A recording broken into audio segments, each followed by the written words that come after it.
আগামী 19 তারিখে সাক্ষ্য গ্রহণ এবং ওপেনিং স্টেটমেন্টের মাধ্যমেই আনুষ্ঠানিকভাবে বাংলাদেশের ইতিহাসে প্রথমবারের মতো গুমের বিচার শুরু হতে যাচ্ছে। আজকে জয়েন্ট ইন্টারোগেশন সেন্টার বা জেআইসির যে গুমের মামলাটি রয়েছে সেই মামলায় চার্জ গঠনের আদেশের জন্য দিন ধার্য ছিল।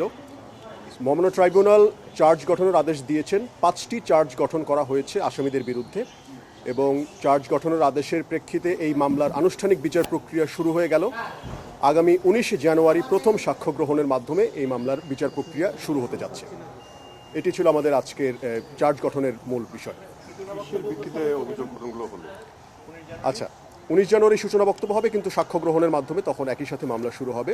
এই মামলাটি হচ্ছে মূলত জয়েন্ট ইন্টারোগেশন সেন্টার নামে পরিচিত যে প্রতিষ্ঠান বা স্থাপনাটি রয়েছে, যেটিকে আয়নাঘর নামে বলা হয়, সেই আয়নাঘরের বিভিন্ন সময়ে প্রায় 26 জন ভিকটিমকে গুম করে রাখা হয়েছিল। গুম করে তাদের উপর শারীরিক মানসিক নির্যাতন করা হয়েছিল। এই মানসিক এবং শারীরিক নির্যাতন এবং গুমের যে বিচার, এই বিচারিক প্রক্রিয়াতেই এই চার্জগুলো গঠন করা হয়েছে এবং এখানে মোট 13 জন আসামির বিরুদ্ধে আজকে আদালত চার্জ গঠন করেছেন এবং আগামী 19 তারিখে সাক্ষ্য গ্রহণ এবং ওপেনিং স্টেটমেন্টের মাধ্যমেই আনুষ্ঠানিকভাবে বাংলাদেশের ইতিহাসে প্রথমবারের মতো গুমের বিচার শুরু হতে যাচ্ছে। ম্যাক্স, দেশের সবচেয়ে শক্তিশালী 52.5 এন গ্রেডের পিসিসি সিমেন্ট।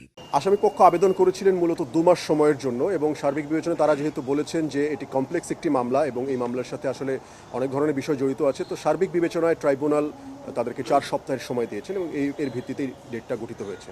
আজকে যে গুম হচ্ছে একটা কন্টিনিউইং অফেন্স, এটা আন্তর্জাতিক অপরাধ আইনের একটা খুব গুরুত্বপূর্ণ বিষয়। কন্টিনিউইং অফেন্সের শুরু হয় যখন একজন ব্যক্তি তাকে তুলে নেওয়া হয় আইনের আশ্রয় থেকে এবং পরবর্তীতে যখন তিনি আবার পুনরায় জনসমক্ষে ফিরে আসেন ততদিন পর্যন্ত গুম কন্টিনিউ করে। এমনকি যেই ব্যক্তিরা এখন পর্যন্ত আইনের আশ্রয় ফিরে আসেননি, অর্থাৎ আমাদের এখনও অনেক মানুষ নিখোঁজ রয়েছেন, তাদের গুম কিন্তু এখনও কন্টিনিউ করছে। সুতরাং এটিও আমাদের মাথায় রাখতে হবে।